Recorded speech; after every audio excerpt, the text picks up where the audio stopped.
Hello YouTube, vintage radio collectors and restorers.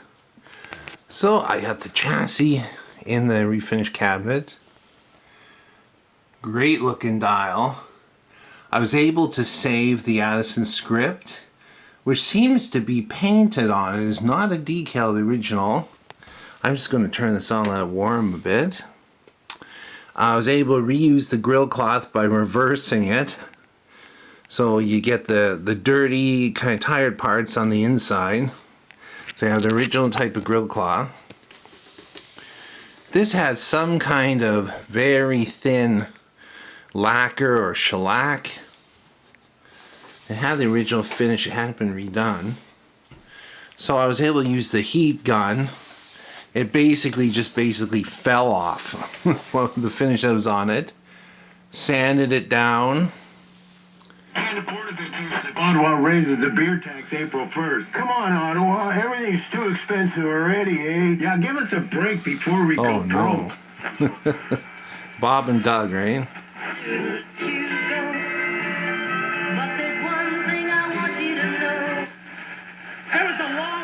Good reception on this one. Sorry.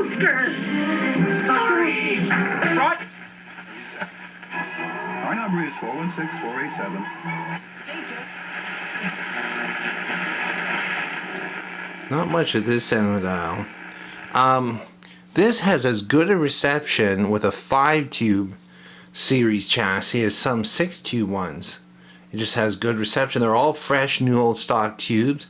Recapped, re-resisted, re-soldered, rewired. Quite a bit done. I'm going to just show you the shortwave band.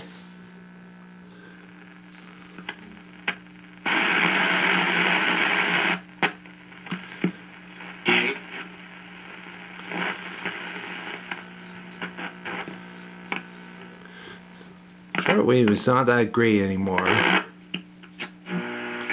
I have forgotten. You get a few things. You get the time signal. Sometimes you can.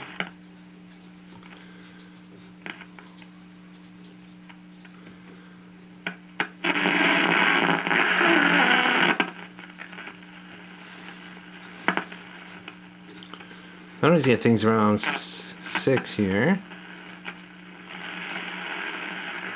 It's a very quiet part of the day. I'm just going to show you in the back here. I've got felt feet on this so it's easy to move around. This is what I was using for an antenna for shortwave. You can probably see the heaters on those tubes. So there it is from the back. These never had a back on them. A couple of these I've had in the past. I've sold people say, well, why don't you put a back on them? Well, it's for heat. They make a lot of heat, this small chassis, and they never had a back on them. In those days, you just didn't stick your hand in where there's high voltage and heat if you could help it. And if you did, it was your own fault. Anyway, there's what it looks like. I had to do quite a bit of re-gluing on this. These are sort of like, there's a lot of pieces fit together, and it's just nailed with a couple reinforced glued blocks. The whole radio is kind of loose, but now it's nice and tight, refinished, ready to go. Thanks for watching and listening.